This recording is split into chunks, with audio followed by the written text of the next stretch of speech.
Hi there! In this video, we're going to talk about an amortization schedule. An amortization schedule is a table that shows the breakdown of every payment that you make towards a loan. It lists out the amount of each payment, the interest paid, the principal paid, and the remaining balance after each payment. To understand an amortization schedule, let's take an example.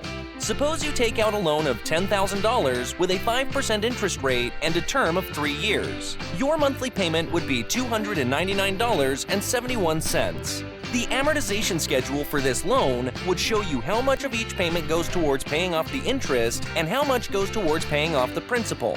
The first few payments would consist of more interest than principal, but as you make more payments, the amount of interest decreases and the amount of principal increases. By the end of the loan term, you would have paid off the entire loan amount, including the interest.